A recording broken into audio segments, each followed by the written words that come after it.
akan Queen of Malls. Wih, mantap banget. Dan oke, bentar lagi akan hadir. Halo Bu Eca. Dan kita sambut Queen of Mall. Hai Robi. Iya. Jadi seru banget nih. Gue tadi baru interview dia di TV. Pokoknya hari ini judulnya Sehari Bersama Ruby Herman. Asik. Yes. Oke, saya perkenalkan dulu tamu saya pada siang hari ini. Ya, seorang wanita cantik, pengalaman di dunia mall di Indonesia gitu ya. Gak cuma Jakarta, tapi di Indonesia. Udah jadi emak Queen of Mall tapi. Ya, Queen of Mall. Oke. Nah, Cecilia Rosalinda, betul ya? Betul sekali Ruby. Perkenalkan dulu dong Sil. Siapa Cecilia Rosalinda nih? Aku? Ya, jadi sebenarnya julukan Queen of Mall itu kan adalah nama program televisi.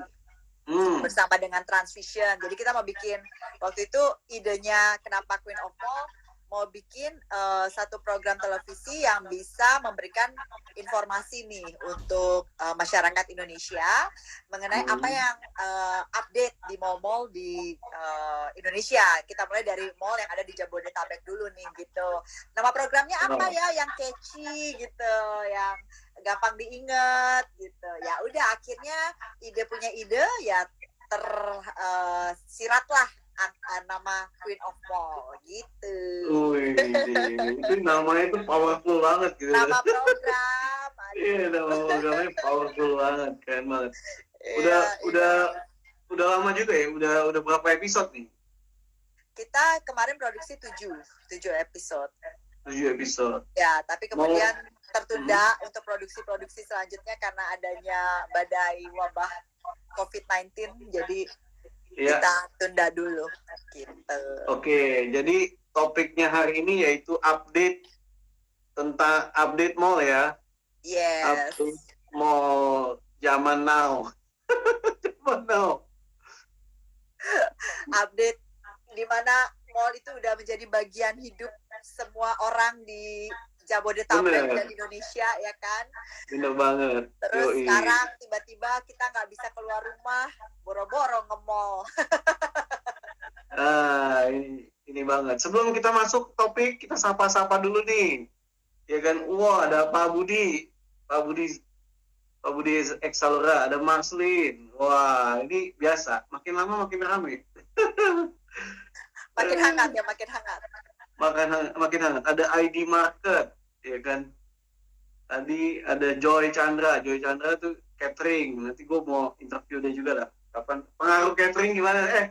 Sekarang catering gimana nih, ya kan kondisinya? Ini malah meningkat catering. Oh iya, makanya. Karena orang daripada pusing mau makan apa hari ini, kita catering aja. Asik. Oke. Sil, ceritain dong Sil, gimana pengalaman Sil ini sebagai pelaku di bisnis properti, khususnya di mall ya Sil? Iya. Ya kalau aku pribadi kan, aku punya consultant company namanya Taichi Consultant Services. Kita itu adalah leasing marketing consultant untuk shopping mall di Indonesia. Juga sekaligus menjadi tenant representative untuk beberapa retailer yang menunjuk kita sebagai representatifnya mereka untuk ekspansi di mall-mall di Indonesia. Gitu. Nah, untuk project-project kita sendiri sekarang ya otomatis jadi tertunda karena kalau project yang di-handle sama konsultan kan pasti new project baru. Yeah. Ataupun project yang udah lama mallnya tapi direjuvenate, diremajakan kembali. Nah, tugas kita adalah melakukan tenancy mix yang disesuaikan dengan konsep yang baru. Kemudian mendatangkan tenant-tenant untuk buka toko barunya di project-project kita. Nah, dengan kondisi pandemi COVID-19 ini tentunya retailer juga lagi kebingungan nih sekarang. Karena toko-toko mereka yang sudah berjalan operasionalnya di mall-mall yang sudah buka, kan jadi terhenti nih sebagian besar ya. Masih ada sih beberapa yang secara industri bisnisnya masih tetap bisa jalan, masih tetap bisa operasional, misalnya kayak supermarket, farmasi, banking, Hmm. restoran-restoran, tapi restoran nggak boleh terima dine-in, hanya khusus take away atau food delivery aja gitu. Nah, tapi kan sebagian besar secara persentase kan jadi terhenti. Ya, jadi kita proyek-proyek kita di konsultan ya otomatis jadi terhenti sekarang gitu. Nunggu sampai badai ini reda, baru kita bisa bernafas kembali. Jadi sekarang kita lagi napas nih. Oksigennya stop. Oksigen. Aduh, Mesti ibaratnya pakai di ventilator ICU, loh. man. No oksigen. Aduh. Oke. Sil, Begitulah. jadi Ya. sebenarnya kondisi mall saat ini apakah tutup apa buka? Karena gue lihat beberapa juga ada yang buka. Kalau menurut lu apa sih, gimana sih? Kalau yang operasional tetap ada yang buka, karena kan tenan-tenannya masih ada yang bisa tetap buka karena terkait dengan kebutuhan masyarakat. Misalnya kayak supermarket kan masyarakat butuh kan buat daily needs-nya gitu. Terus makanan juga kan masyarakat tetap butuh makan, jadi tetap restoran bisa operasional walaupun cuma take away aja. Kemudian kalau farmasi kan orang pasti nih butuh nih yang berhubungan sama kesehatan dan kebersihan, ini sekarang jadi kebutuhan primer nih. Yang tadinya misalnya jualan kosmetik sekarang jadi jualan hand sanitizer, ya kan? Switching Ya, tapi memang harus ekstrim ya, harus disesuaikan dengan kondisi terkini gitu, apa kebutuhannya, dan supaya kita tetap masih bisa survive dan dapur masih bisa ngebul gitu. Jadi harus disesuaikan, berubah. Jadi mal-mal ya tetap ada yang operasional, walaupun ada beberapa juga yang tutup total. Karena kan dari pemerintah juga sebenarnya tidak ada instruksi untuk mal tidak boleh beroperasional, hanya dianjurkan untuk membolehkan tenan-tenannya yang industrinya memang tetap masih bisa operasional gitu. Oke, jadi mall tetap buka. Tapi kondisinya yang beberapa mall yang gue tahu gitu kan, dari beberapa info dari teman-teman yang ke mall itu juga kondisinya mungkin ada yang gelap, terus juga mungkin AC-nya nggak terlalu dingin, jadinya efeknya jadi kayak sepi banget gitu loh. Mall ini jadi sepi banget. Nah, gimana nih? Iya, karena dari mall kan juga dia harus memperhitungkan efisiensi cost ya. Karena Efisiensi kalau semuanya dinyalakan full 100%, tapi secara revenue mereka zero atau bahkan minus gitu, karena tenan-tenannya sebagian besar nggak bisa operasional, ya otomatis mereka harus melakukan efisiensi. Kalau enggak kan bisa babak belur, Ruby. Nanti yang bayar utilitiesnya siapa? Nah, ini pertanyaan menarik, yang bayar utilitiesnya siapa? Oke. Ya. Nah, biasanya kan kalau misalnya ini dalam mall itu kan pasti ada pemilik mall sama juga penyewa kan? Iya. Sama ya pasti pengunjung lah ya, ada tiga unsur lah ya pasti. Nah, dari pemilik mall pasti mengharapkan untuk uang sewanya dibayar dong. Iya. Realitanya gitu kan. Nah, kalau penyewa dengan kondisi seperti ini, nah gimana? Apa yang terjadi nih? Kondisi ini kan pasti, wah, jadi pusing kan? Semua sekarang serba pusing lah ya. Serba pusing, ada orang yang nggak pusing. Mau dia karyawan biasa sampai pemilik perusahaan, semua pusing bener-bener. Dan kalau kita lihat sekarang aspek yang dirasakan oleh pengelola mall dan tenan-tenannya, otomatis ini harus ada saling pengertian dan saling membantu apa yang bisa diberikan satu sama lain sehingga semuanya tetap bisa survive. Jadi misalnya nih, dari mall, dia kan salah satu sumber income terbesar dia untuk kelangsungan hidup mallnya adalah dari rental, ya kan? Pastinya, ya kan? Ya. Dan juga service charge. Nah, sekarang karena kondisinya seperti ini, tenan-tenan kan juga dari segi tenan mereka tidak bisa operasional, jadi nggak bisa dong bayar rental gitu. Jadi ini dikembalikan lagi sih kepada kebijakan manajemen masing-masing mall. Ada yang memberikan free rent dan free service charge untuk tenan-tenan yang tidak bisa operasional. Ada juga tenant-tenant yang tetap diharuskan untuk membayar kewajiban rental dan service charge gitu. Jadi semuanya dikembalikan lagi kepada kebijakan manajemen masing-masing dan bagaimana manajemen bisa berkomunikasi dan menghasilkan solusi antara mereka dan penyewanya gitu. Nah, Bu Sisil, bukankah ini kayak penyewa, pemilik mall biasa menyewakan bukannya udah tarik uangnya di awal gitu, kayak sewa ruko gitu kan? Kalau ruko kan mungkin 3 tahun di awal, kayak retail gitu kan ya, kayak misalnya yang kayak Indomaret atau Alfamart biasanya kan di awal tuh. Ya. Tapi sekarang gimana tuh? Apakah sama gitu loh? Pemilik mall menyewakan ke tenan-tenannya ini langsung di awal di muka gitu, atau gimana sih? Kondisinya memang kalau kita mau nyewa di mall itu ada down payment yang kita harus bayar nih sebagai penyewa. Jadi masa sewa bisa 2 tahun, bisa 3 tahun, bisa 5 tahun, bisa 10 tahun dan seterusnya tergantung kesepakatan dan kebijakan dari mall tersebut. Nah, down payment yang sudah dibayarkan itu biasanya dikenakan 10-20% dari total rental selama masa sewa. Jadi misalnya kalau masa sewanya adalah 5 tahun atau 60 bulan, down payment-nya 10 atau 20% dari total sewa yang 60 bulan itu, sisanya 90 atau 80%-nya itu dibayarkan 48 bulan installment, terhitung dari masa sewa dimulai sampai dengan 48 bulan kemudian. Jadi sisa 12 beberapa bulannya ini yang terakhir ini udah nggak bayar sewa, hanya bayar service charge gitu. Kalau service charge tetap dikenakan by month. Jadi karena seperti itu, jadi dengan keadaan yang sepi, penjualan menurun, otomatis beban jadi si penyewa ini jadi keberatan ya untuk membayarkan sewanya. Ya, jalan terus. Sama kayak tagihan kartu kredit kita gitu kan ya Ruby. Dari pihak bank kan nggak mau tahu. Pihak bank bilang, lo ya udah nyicil nih sama kita.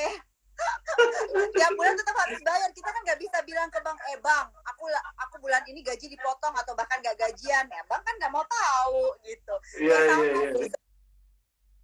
Sebenarnya. Iya, cuman memang ini tergantung komunikasi dan kebijakan dari masing-masing mall aja. Mau bagaimana dengan tenan-tenannya.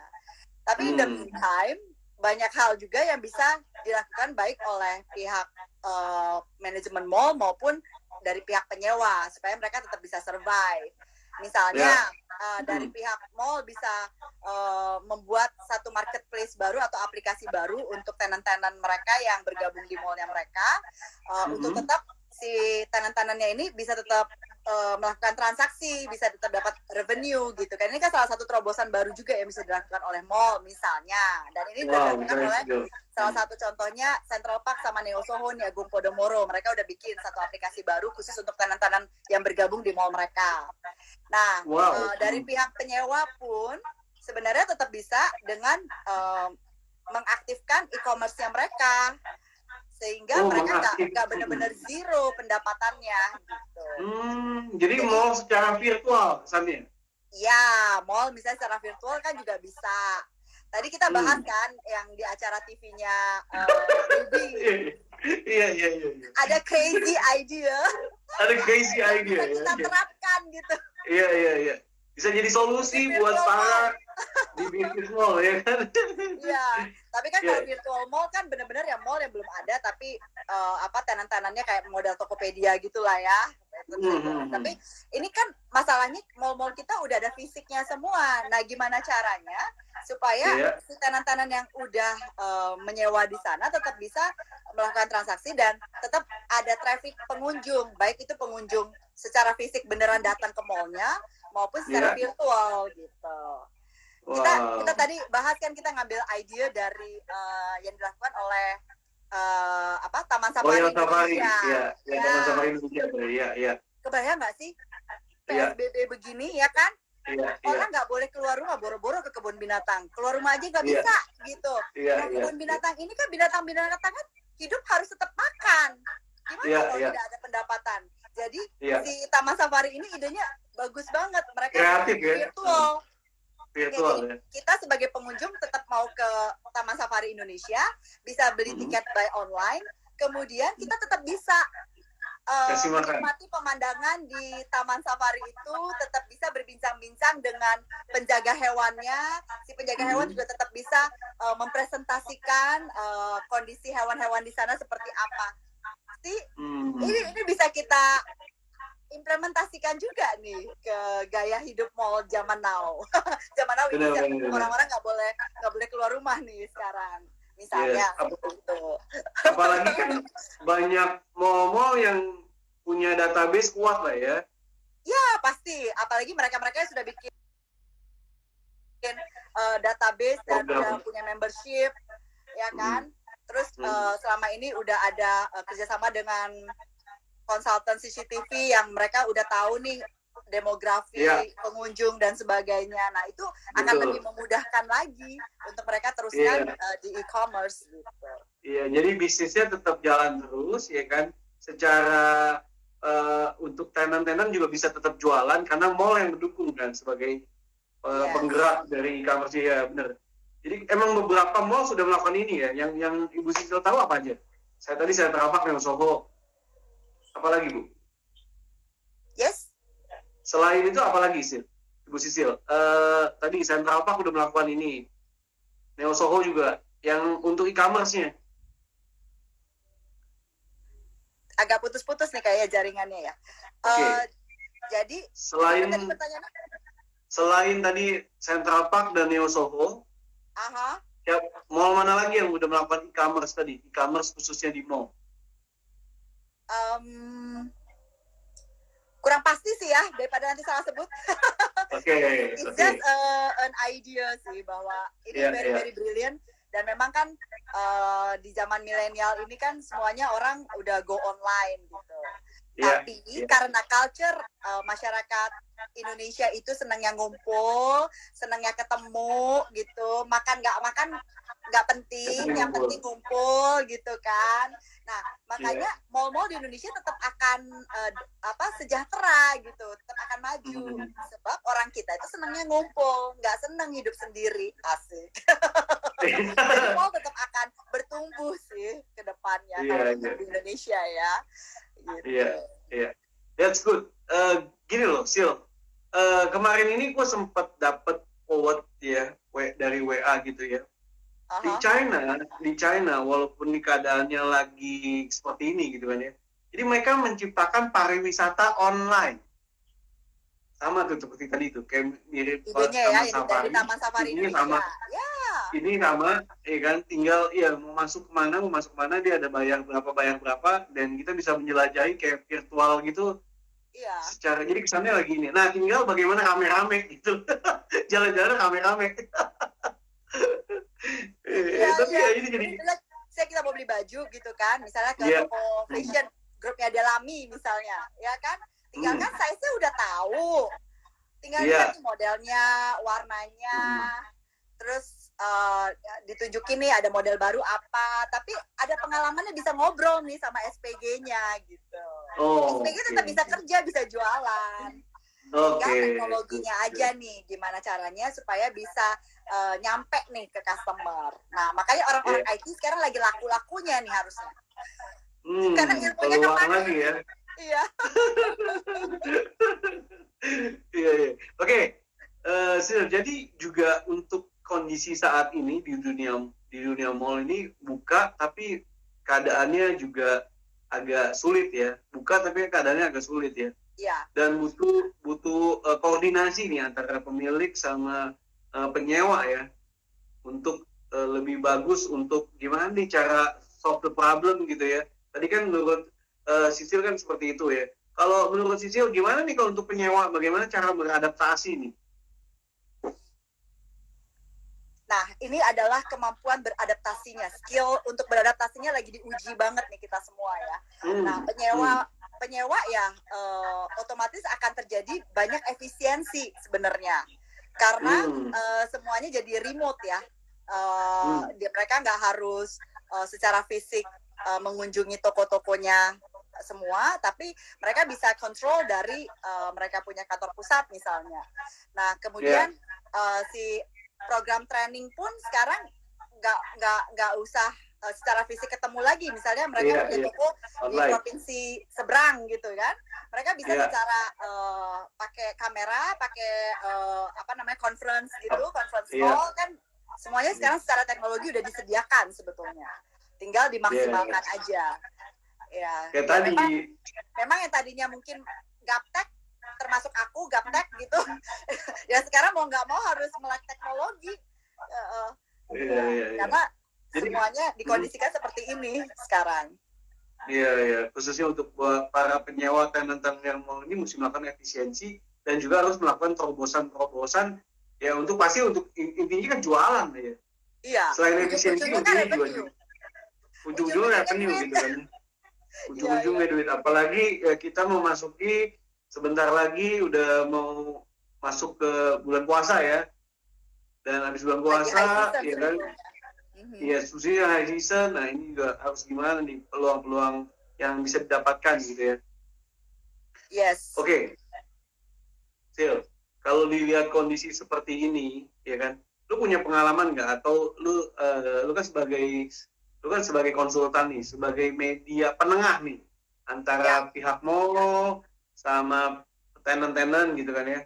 Apa yang lu pasti kondisinya lagi nggak enak nih, di press kiri kanan. Iya, ya semua sekarang lagi nggak enak sih, gitu.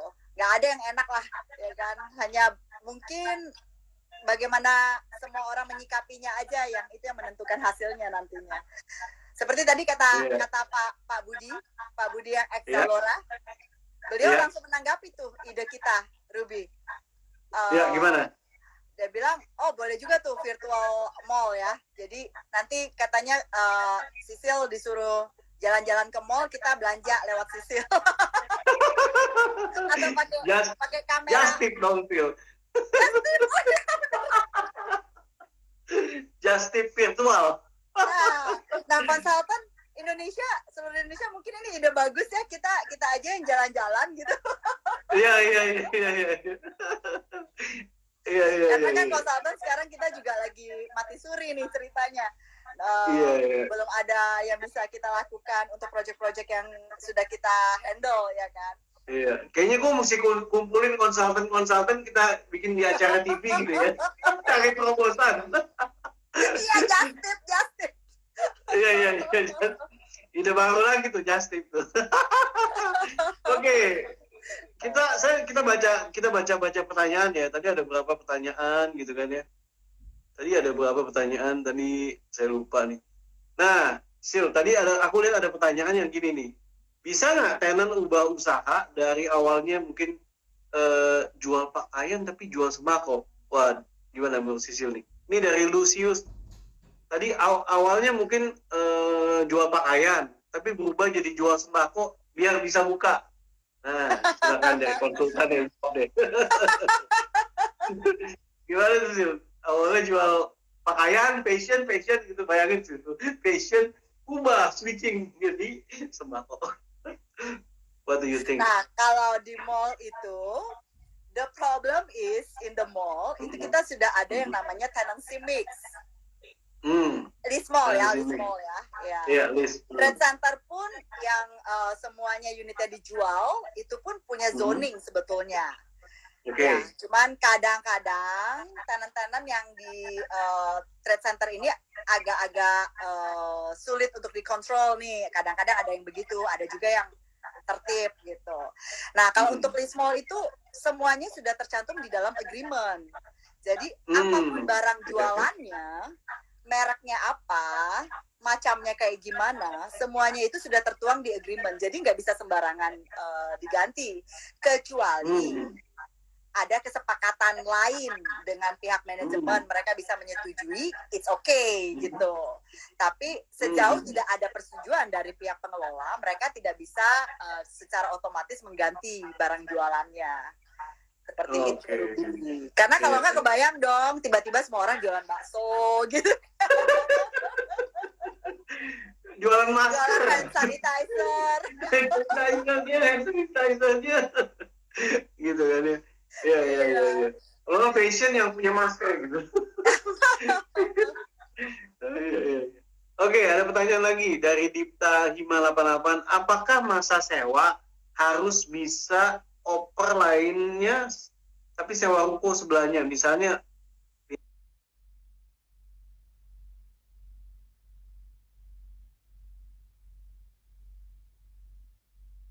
lantai 1 dari lantai 3 suite mungkin ya tadi mungkin gimana tuh Sil?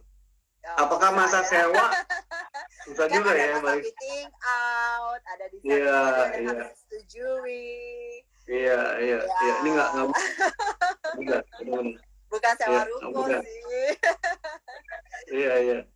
Terus tadi Pak Budi juga bilang oil price USD 15 per barrel. Berarti harga bensin di pom bensin bisa lebih murah. Waduh, ini apa hubungannya dengan mall itu? Saya nggak tahu. Saya juga bingung nih. Iya. Berhubungan Mungkin sama maksudnya, service charge kayaknya. ya mungkin service bisa ini nggak gitu, bisa murah atau enggak gitu ya. Oke, terus ada lagi tadi banyak. Lihat, sambil lihat ya, saya ambil lihat ya, Sil ya. Yes. Sambil lihat. Pak Budi boleh kalau mau bikin itu apa startup untuk yang sisil jalan-jalan bisa. Sisil jalan-jalan. Sisil jalan-jalan. Aduh. Sisil jalan-jalan sewa. Oke, sewa tenant saat ini bagaimana ya? Sewa tenant. Maksudnya kondisinya mereka tetap bayar rental atau enggak kali ya? Ya mungkin gitu kali ya. Bayar menurut Sisil gimana? Nah, balik lagi ke tadi, kalau sesuai dengan agreement, selagi itu bukanlah sebuah kondisi kahar atau force major, kewajiban tetap harus jalan. Iya ya. Misalnya kayak bank tadi, misalnya kita ada tagihan kartu kredit atau KPR atau apapun itu, kan memang sudah kewajiban kita untuk membayar. Bank tidak mau tahu kamu lagi sulit apa, lagi sakit, lagi ngapain, selagi tidak ada pernyataan bahwa ada misalnya nasabahnya meninggal dunia dan kondisi-kondisi akut lainnya, tentunya kewajiban itu tetap harus dibayarkan gitu. Ya, jadi sekarang ini kondisi yang terjadi di mall dan retail adalah semuanya dikembalikan lagi ke kebijakan masing-masing manajemen mall. Ada yang memberikan support kepada tenant-tenantnya. Selama tenant tersebut belum bisa beroperasional, semua rental dan service charge-nya free. Ada yang seperti itu. Tapi ada juga yang memberikan diskon. Ya, ada juga yang memberikan diskon. Tidak totally free, tapi memberikan diskon, baik itu untuk rental maupun service charge. Ada juga yang tetap mewajibkan tenannya membayar 100% rental dan service charge-nya. Begitu. Nah, jadi semuanya dikembalikan lagi ke para penyewanya, kepada para pengelola mall-nya. Bahkan ada tenant yang karena nggak bisa bayar sewa, si pengelola mall memberikan surat peringatan kepada penyewanya, walaupun penyewanya nggak bisa buka toko. Ada juga yang kayak gitu. Jadi ya sekarang ini dikembalikan lagi kepada kebijakan masing-masing mall. Karena kita nggak tahu nih kesulitan apa yang dihadapi oleh mall tersebut. Jadi kita nggak bisa menilai segala sesuatunya itu dari salah satu sudut pandang aja gitu. Mall sendiri pun punya banyak kesulitan karena mereka juga punya banyak kewajiban, misalnya membayar outsourcing, cleaning service, security, parkir, dan banyak lagi mereka yang harus tetap bayarkan gitu. Belum supplier juga untuk misalnya untuk solar dan sebagainya, kan mereka tetap harus bayar. Belum lagi mereka misalnya bangun mall dengan meminjam dari bank, kan mereka tetap harus bayar gitu. Jadi semuanya ini saling terkait sih. Jadi harus duduk bareng, harus ada komunikasi yang baik antara si pengelola dan juga si penyewa mall, penyewa toko di dalam mall ya, tenant-tenantnya gitu. Iya, realitanya seperti ini ya. Nah, ada juga nggak sampai tenant ini sampai kalau yang nggak sanggup akhirnya dia nggak perpanjang, dia tutup gitu, ada juga realitanya. Ada sekarang yang memang udah menyerahkan surat kepada manajemen kalau tetap dipaksakan untuk mereka bayar rental, ya mereka nggak akan lanjutin sewa lagi. Ada juga seperti itu. Karena jadi kayak one prestasi gitu ya. One prestasi atau apa gitu. Iya, jadi hukum rimba sih sekarang jadinya ya. Karena, jadi hukum rimba ya?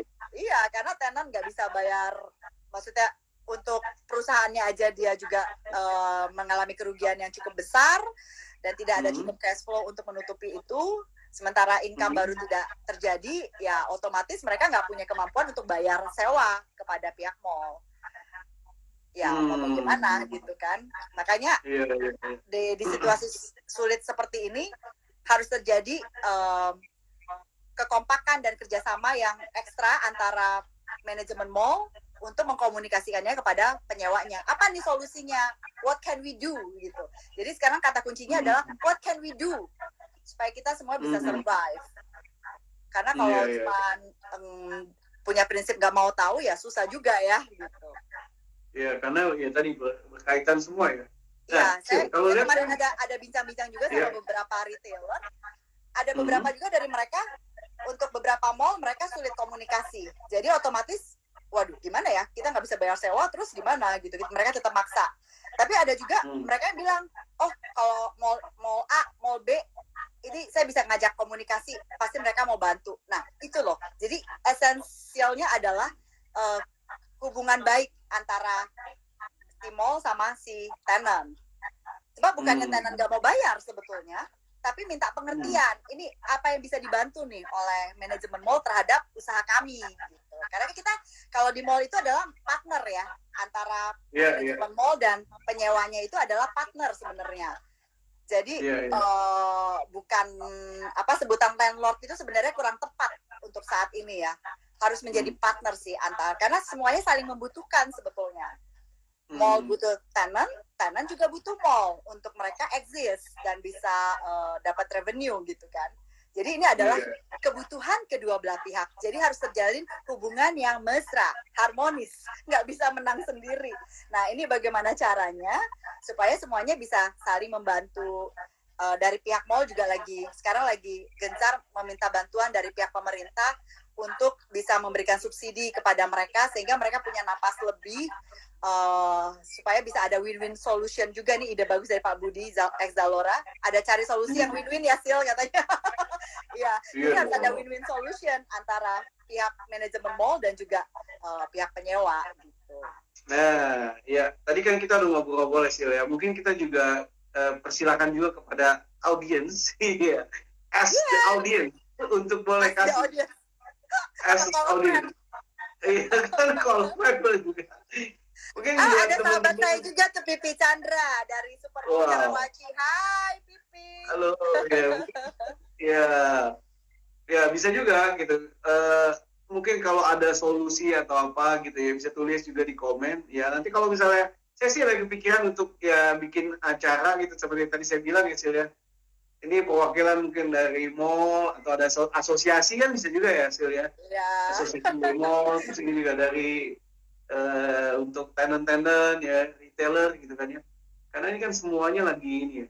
Sil, tapi kalau dilihat gini, sebenarnya kan juga masih banyak juga atau ada juga lah ya yang sektor-sektor yang di mall juga cukup bagus ya, kayak contoh mungkin di supermarket gitu ya, terus juga yang di farmasi dan lain-lain gitu ya. Kalau food and beverage gimana sih? F&B cenderung sekarang mereka masih tetap bisa survive ya untuk saat ini ya, karena kan mereka tetap bisa men-switch gaya servisnya mereka yang tadinya dine in menjadi food delivery atau take away. Bahkan ada beberapa yang kemudian menambah menu baru di mereka, misalnya kayak yang model makanan shabu-shabu atau suki-suki, itu kan biasanya nggak bisa take away gitu kan, harus dine in. Nah sekarang mereka rubah menjadi frozen food yang bisa di-deliver ke customer-nya mereka. Jadi itu juga menjadi lebih higienis karena si customer kan akhirnya bisa memasak sendiri si frozen food ini. Gitu, tinggal dipanaskan, jadi deh gitu. Jadi ini bisa jualan lagi. Iya, memang ada breakthrough lah ya, yang suka tidak mau harus dilakukan. Ini juga ada Indonesia Leasing Community nih. Wah, ini komunitas mall seluruh Indonesia. Wah. Memangnya ada ratusan nih. Ketuanya saya lambaikan dulu nih. Informanto. Wow. Iya. Dan ini cocok nih untuk mungkin ya bisa sama-sama memikirkan ya solusi ya, karena pasti Iya, juga ya kita cari jalan keluar bersama ya gitu loh, supaya ya betul. ibarat kata nih ya hidup sama-sama gitu loh, hidup sama-sama gitu kan ya, Iya. berjuang sama-sama gitu kan.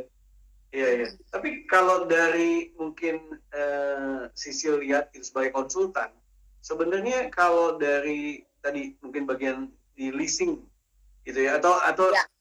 tenant-tenant gitu, sebenarnya apa yang di ini kan gitu? Apakah emang ya udah kalau bisa free charge gitu kan? Kalau atau mayoritas kita nggak ngomong, kalau keinginan kan pasti ini ya, mayoritas atau mengumpul sebuah ada titik temu nggak?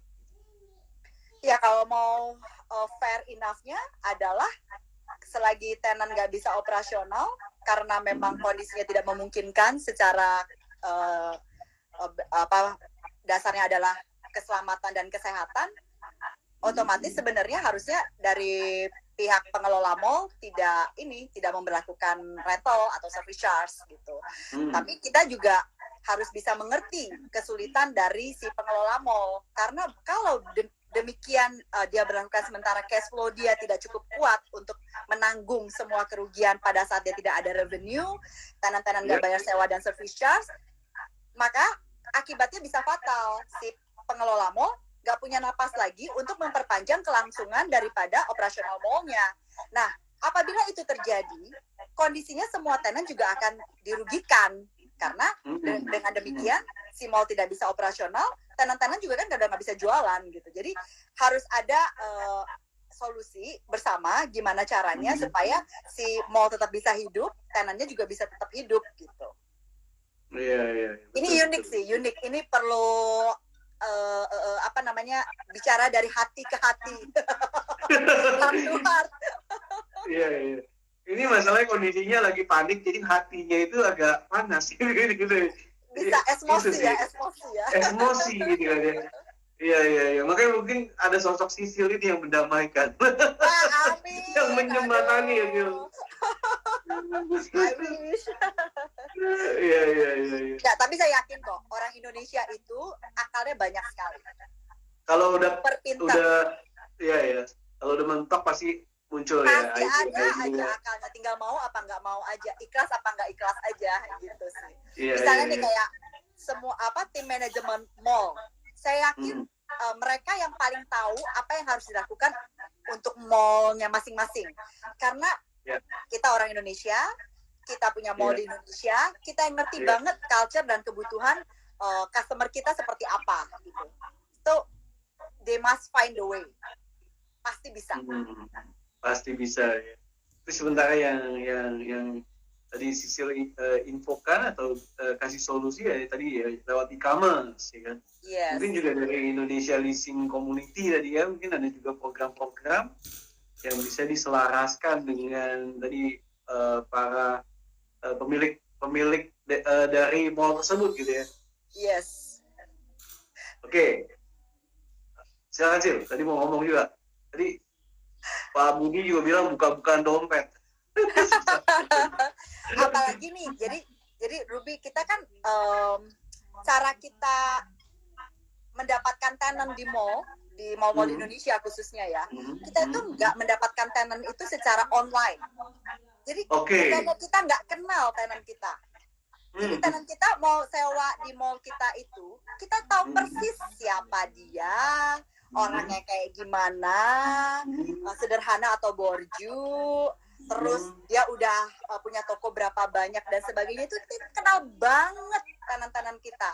So nggak ada yang nggak bisa kita bicarakan bersama, kecuali kalau kita dapetin tenan itu dari online yang kita nggak tahu wujudnya seperti apa, tiba-tiba dia jadi tenan kita gitu. Nah ini kan enggak, kita mau cari toko nih, kita mau buka toko di mall-mall di Indonesia, kita harus ketemu sama apakah itu konsultan leasingnya atau sama leasing manager di mall tersebut. Kita harus ketemu, kita harus tatap muka, harus lihat, harus ada keyakinan dulu, ada chemistry dulu, baru bisa deal gitu.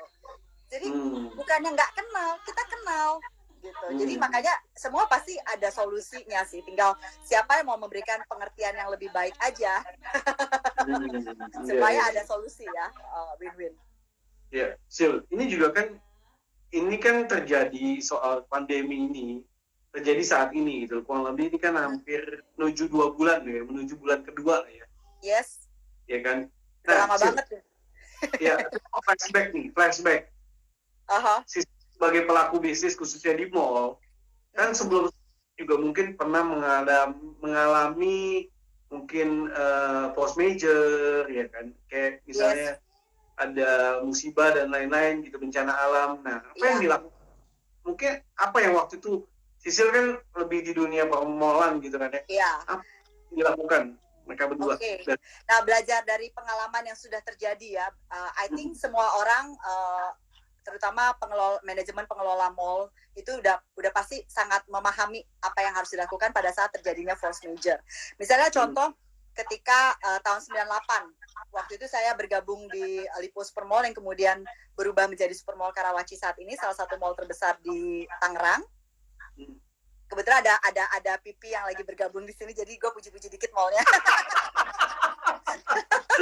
Modus.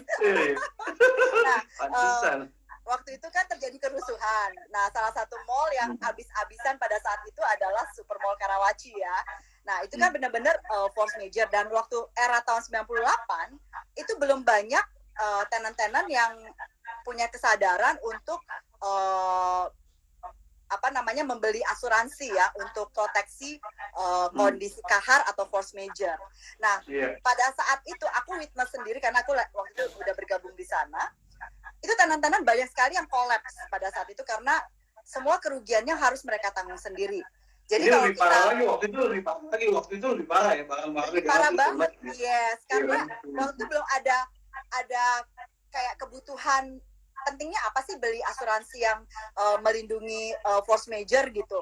Jadi nggak ada kebutuhan seperti itu. Nah, sejak kejadian itulah makanya seluruh penyewa di mall sangat disarankan untuk membeli polis asuransi yang akan bisa mengcover apabila terjadi force major atau kondisi kahar.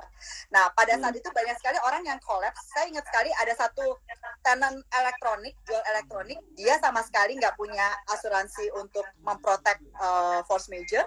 Nah, pada saat itu benar-benar dia collapse gitu. Bayangin waktu itu kan barang-barang dia elektronik ya kan mahal-mahal semua. Jadi nggak ada yang bisa menanggung resiko itu.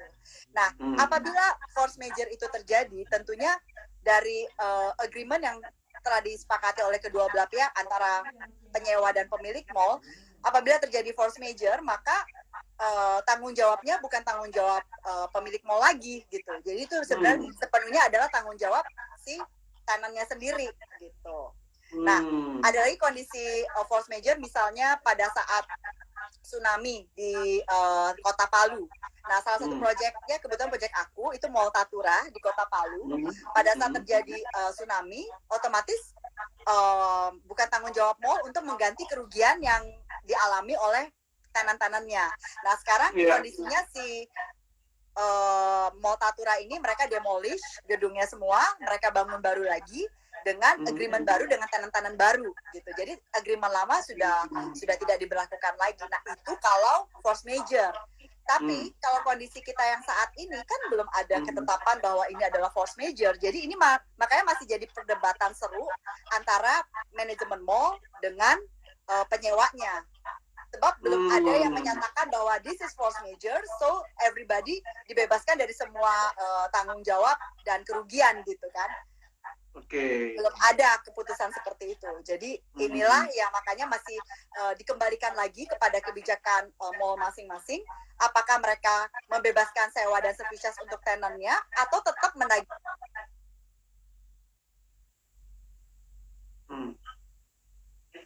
Sorry, ada telepon masuk barusan. Iya. Harusnya konflik gitu ya. Oke. Iya. Nah, dari apa yang kita bisa pelajari dari masa lalu, berarti ini tinggal nanti kesepakatannya aja ya. Ini bahwa ini sebagai force major atau bukan. Yes. Gitu ya. Nah, tapi kalau menurut dari Sisil sendiri, ya wajarnya ini harusnya apa sih? Wajarnya ya. Kalau dari apa yang Sisil alami, ini menurut pendapat opini Sisil sendiri gitu. Nah, harusnya gimana nih? Ekspektasi Sisil ya, ini sebagai personal ya. Harusnya mau gimana? Harusnya si penyewa gimana? Ini dari hati ke hati nih. You put me in a very Mumpung banyak yang liatin. situation. Mumpung banyak yang liatin nih. Mulutmu adalah harimaumu. Ini kan Sisil yang ngomong. Makanya saya nanya, saya sebagai interviewer. Enak ya jadi interviewer ya, jadi host. Waduh. Gimana ya? Ya, seperti tadi aku bilang, balik lagi ke kebijakan dan kondisi cash flow dari manajemen mall masing-masing. Kalau dia cukup kuat, dia pasti bisa memberlakukan free rent, free service charge for all the tenants yang nggak bisa operasional. Pastilah. Dan ini juga ada yang melakukan ya, ada mall yang melakukan. Ya, salah satunya adalah Mall Taman Anggrek. Mall Taman Anggrek untuk tenan-tenannya yang tidak bisa operasional, mereka memberikan sewa gratis dan service charge gratis untuk tenan-tenannya. Bahkan selama tenan yang during COVID ini ya. Yes, selama memang ada peraturan dari pemerintah yang tidak membolehkan kan untuk bekerja keluar rumah. Nah, bahkan untuk tenan-tenan yang bisa operasional seperti supermarket, farmasi dan sebagainya di Mall Taman Anggrek, mereka hanya diberlakukan untuk membayar service charge atau juga free gitu. Ya, jadi makanya dibalikin lagi sih ke kebijakan mall masing-masing. Karena setiap pihak itu, baik itu pengelola mall maupun penyewa, tetap punya kesulitannya sendiri-sendiri. Jadi pemilik mall juga punya kewajiban yang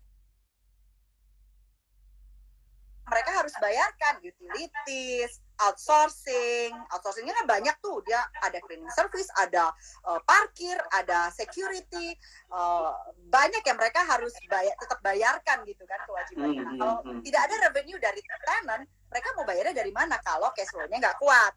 Tapi kalau cash flow-nya kuat, saya yakin pasti mereka juga punya hati nurani untuk memberikan keringanan kepada tenant-tenannya. Tapi kalau mereka nggak kuat, ya mau bagaimana gitu kan? Iya, betul. Dapat bantuan dari mana? Gitu. Walaupun ini adalah kejadian ini karena atas blessing daripada Gubernur DKI, ya kan? Tapi kan tetap aja Gubernur DKI nggak bisa bantu bayarin sewa tenan-tenan ke pengelola mall gitu. Jadi ya harus dikembalikan lagi sih kepada situasi keuangannya masing-masing pengelola mall seperti apa. Iya. Oke, kalau misalnya untuk untuk tenan-tenan gitu. Tadi kan ekspektasinya seperti itu. Kalau bisa ya CD lah ya, atau kasih free gitu kan ya. Kalau untuk si tenan-tenan gitu. Karena kan gini nih, mall kan saya lihat serba salah nih. Mall itu kalau buka, dia buka secara mallnya besar buka, tapi kalau misalnya masing-masing tenannya pada nggak kuat tutup-tutup, jadi kan suasana kan kayak nggak hidup kan. Ya. Suasana jadi, aduh kok sepi ya gitu loh ya kan. Banyak teman-teman yang cerita gitu kan, gue sih di rumah aja gitu kan, gue nggak ke mall gitu. Tapi teman-teman yang cerita, aduh ke mall jadi nggak enak gitu loh, suasana jadi. Iya, bahkan ada yang out of the box yang bilang secara spontan gini, waduh, ini kalau mall buka lagi banyak hantunya nggak ya? Waduh. Out of the box banget kan. Ya. Nah, kalau gitu ekspektasinya gimana sih? Gimana nih buat tenan-tenan juga? Oke, nah belajar dari pengalaman pahit waktu kejadian riot tahun 98, kita flashback sedikit waktu aku masih join di Supermall Karawaci. Ketika kita menghidupkan atau mau membuka kembali mall yang sudah terlanjur dianggap jelek atau negatif di mata masyarakat yang menjadi target customer daripada mall tersebut, itu jauh-jauh lebih sulit daripada kita bangun sebuah mall yang benar-benar brand new, fresh untuk buka pada saat pertama kalinya gitu kan. Nah, untuk membuka kembali ini benar-benar perlu extra effort. Pertama adalah kita harus rebranding dan mengembalikan lagi kepercayaan customer kita untuk tetap menjadi customer setia kita. Nah, hal yang harus dilakukan pada saat itu, jadi belajar banyak nih kejadian itu benar-benar kita jadi tahu bagaimana menghidupkan kembali kepompong menjadi kupu-kupu yang cantik lagi gitu kan. Nah pada saat itu dari kita manajemen mall itu sampai membangun atau mendatangkan Makorem, markas polisi di samping mall kita, Mall Karawaci pada saat itu, supaya masyarakat mau lagi tenan-tenan, terutama tenan-tenan kita sebagai kita punya stakeholders untuk mall kita agar tetap bisa survive, untuk mau lagi bergabung menjadi penyewa kita waktu itu. Nah itu adalah faktornya apa sih? Kita harus lihat dulu faktornya apa supaya mall kita tetap diminati, bisa hidup kembali, bisa mendapatkan kepercayaan lagi dari customer kita. Apa penyebabnya? Apa tenant ataupun customer kita ragu untuk datang ke mall kita? Ya waktu itu adalah kejadiannya mereka nggak merasa safe, merasa nggak aman, kita nggak dijaga, mall kita tuh nggak dijaga sama polisi misalnya. Jadi benar-benar bangunin markas polisi supaya sekarang udah aman loh ya, udah ada markas polisi nih gitu. Nah itu mungkin salah satu yang harus kita lakukan. Nah terkait dengan kondisi sekarang yang wabah corona dan sebagainya ini, otomatis untuk membangkitkan kepercayaan kita sebagai customer untuk berkunjung ke mall tersebut, untuk shopping, untuk hangout dan sebagainya, ya salah satunya adalah kita harus yakin bahwa mall ini aman, bahwa mall ini sudah melakukan prosedur yang semestinya. Untuk pengunjung yang sakit tidak boleh masuk, untuk karyawan toko yang sakit nggak boleh masuk gitu. Jadi benar-benar semua yang datang ke mall itu adalah orang-orang yang sehat walafiat, ya kan? Nah mungkin ini adalah prosedur-prosedur yang nantinya harus diberlakukan agar mall yang nantinya akan dibuka kembali ini mendapatkan kepercayaannya lagi dari pengunjungnya. Jadi banyak nih, nanti kita sebagai pengunjung mall juga akan mengalami perubahan-perubahan lifestyle. Misalnya yang tadinya nggak pernah pakai masker, jadi harus pakai masker terus-menerus misalnya. Jadi nanti maskernya nanti bisa lucu-lucu tuh. Desainer masker bisa berkreasi nih gitu. Sesuai baju. Sesuai ada mereknya. Ada mereknya iya. gitu maskernya. Misalnya seperti itu, karena kan namanya virus adalah musuh yang tidak terlihat kan. Jadi kita nggak pernah tahu kapan sih benar-benar musuh ini bisa musnah dari bumi pertiwi kita gitu. Jadi ya salah satu antisipasinya ya mungkin seperti itu, atau social distancing yang akan diperpanjang. Misalnya dari step eskalator 1 sampai tangga eskalator yang keempat nggak boleh terisi, harus kosong, kayak like banyak nanti inovasi-inovasi perubahan yang memang akan disesuaikan untuk kebutuhan keselamatan dan kesehatan seluruh pengunjung mall di Indonesia gitu.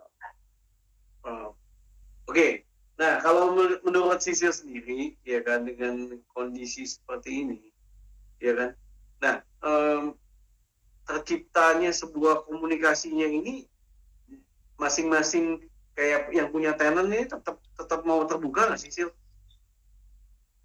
Gimana? Dengan kondisi seperti ini, Sisil, kan Sisil juga sebagai konsultan di beberapa mall-mall juga kan ya? Yes.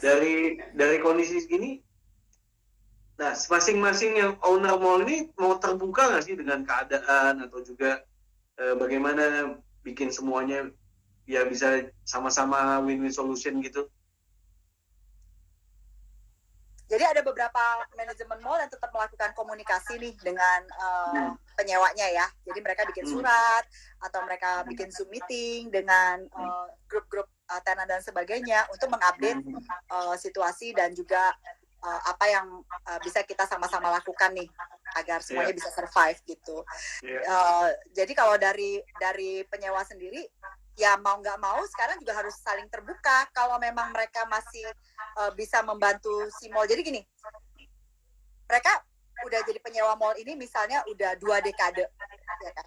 Mereka udah tahu persis nih kondisinya mall ini seperti apa, manajemennya seperti apa, dan sales mereka selama ini di mall tersebut bagaimana. Mereka udah punya track record dan historical.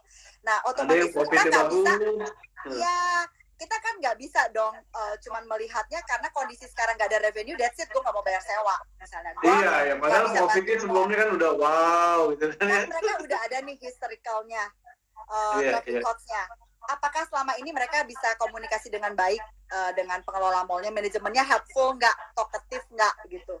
Kalau memang udah ada historical relationships yang bagus, otomatis aku yakin kok mereka pasti mau bantu. Mereka pasti punya cara lah, bagaimana caranya supaya tetap bisa dukung mallnya, supaya mallnya tetap bisa survive gitu. Nah, lain halnya kalau misalnya selama ini tenan-tenan dibiarkan. Kan ada tuh misalnya mall-mall yang nggak mau tahu lah tenannya survive atau enggak, menghasilkan atau enggak. Pokoknya kalau tenan datang untuk minta diskon rental, nggak ada yang mau bantu misalnya gitu ya. Nah, itulah makanya kenapa relationship yang baik dengan tenant itu tetap harus kita maintain. Karena di situasi-situasi sulit seperti sekarang, hal itu menjadi sangat penting. Jadi misalnya nih, karena si mall ini udah kenal baik nih sama si tenannya memang lagi susah nih, no income, apalagi misalnya tenan-tenan yang anchor tenants, mereka sewanya gede di atas 1.000 square meter, and then mereka punya karyawan juga jumlahnya banyak sekali, and then mereka udah invest interior design dan material dan sebagainya yang benar-benar udah sangat besar nilainya gitu kan. Nah, tapi si mall ini selama ini komunikasinya baik sama si tenant. Tenant bantuin dong, oke lah gue kasih diskon deh misalnya rentalnya, tapi tetap bayar dong karena kita juga harus bayar supplier, bayar outsourcing dan sebagainya gitu. Bantu dong. Aku yakin pasti bisa. Tapi kalau selama ini si tenant menilai bahwa manajemen mallnya ini, aduh susahnya minta ampun, diajak ngomong gitu ya. Ya, what do you expect di kondisi yang memang susah seperti sekarang gitu. Makanya hubungan baik itu adalah investasi yang priceless gitu. Hidup itu kan roda yang berputar. Somehow kita di atas, somehow kita bisa juga tiba-tiba di bawah, tapi jangan sedih, nggak selamanya di bawah. Pasti nanti akan di atas lagi gitu. Jadi pada saat kita di atas jangan sombong, pada saat kita di bawah juga jangan merasa orang yang paling menderita di dunia ini gitu. Iya, betul. Di posisi manapun kita tetap harus semangat, optimis, dan berbuat baik lah sebesar-besarnya kepada setiap orang gitu. Wow. Karena modal banget. Iya. Wow, thank you so much Cecil udah sharing ya kan, update mall zaman ini ya kan. Jadi ya bener tadi yang Cecil bilang, kalau misalnya relationship-nya bagus ya kan, maka menurut saya ini, menurut pandangan saya juga, seperti saya setuju yang apa Cecil bilang, mall juga harus melihat pandangan ke depan gitu, karena investasi ini kan besar gitu kan ya. Jangan sampai cuma gara-gara ini jadi tadi tenan-tenannya juga akhirnya kecewa, akhirnya kabur, kan sayang juga. Nyari tenan kan nggak gampang gitu kan ya. Untuk menghidupkan sebuah mall itu susah banget, betul ya Sil ya? Apalagi jumlah mall makin lama makin banyak nih. Yes. Jadi menurut saya ya, ibarat kata saya suka yang apa Pak Anton tadi pernah bilang tuh, ya udahlah kita pernah sebelumnya kan untung ya udahlah, anggapnya sini time to give dikit lah, bantu dikit gitu kan ya, bantu, karena apa yang saat kita bantu ini juga kan, ini kan menyelamatkan mall itu sendiri gitu kan. Iya, sama-sama saling membutuhkan sebetulnya. Yes, betul juga. Dan juga ya pengusaha juga yang tenan-tenan itu juga harus ya sama-sama inilah ya, sama-sama lagi kondisi seperti ini, harus ya benar-benar saling. Jadi ada titik temu supaya sama-sama biar sejalan lagi, selaras lagi ya, karena begitu kondisi ini selesai kan bisa sama-sama maju lagi gitu loh ya. Gitu sih Sil. Ya. Sekali lagi Sil udah berbagi nih buat teman semua. You are most welcome. Aku juga seneng nih hari ini banyak banget yang gabung ya. Indonesia Leasing Community nih, ILC, wah luar biasa ya. Semoga kita tetap semangat nih, jangan pantang menyerah, badai pasti berlalu. Apalagi tuh tagline-nya. Iya. Yes, ada partner saya juga nih, Koko Indra, partnernya Taiji. Juga bergabung. Iya. Mantap. Ada Pak Hari juga. Iya, wah keren. Banyak banget yang gabung hari ini. Sekali lagi thank you teman-teman yang sudah ikutan, semoga bisa menambah semangat ya, maju terus mall Indonesia. Maju. Yes. Semoga, amin ya. Yes, ada titik temu, karena semua ini kan berkaitan semuanya ya. Dan semoga bisa nyanyi dong Sil. Tuh nyanyi Sil. Sil juga ada ini loh. dia itu ada Oh iya. Sil, ngomong Sil. Ya, gue mau promosi dulu, dia mau promosi. Sil, ya 27 detik Sil. Cepetan Sil, 27 detik. Oh, waduh. Oke, ini ada sebuah lagu yang Ya. diciptakan baru oleh musisinya namanya Pak Amir bersama dengan Sales Director Indonesia SDI komunitas Director Sales seluruh Indonesia. Kita mendukung salah satu program pemerintah dalam rangka menganjurkan masyarakat untuk jangan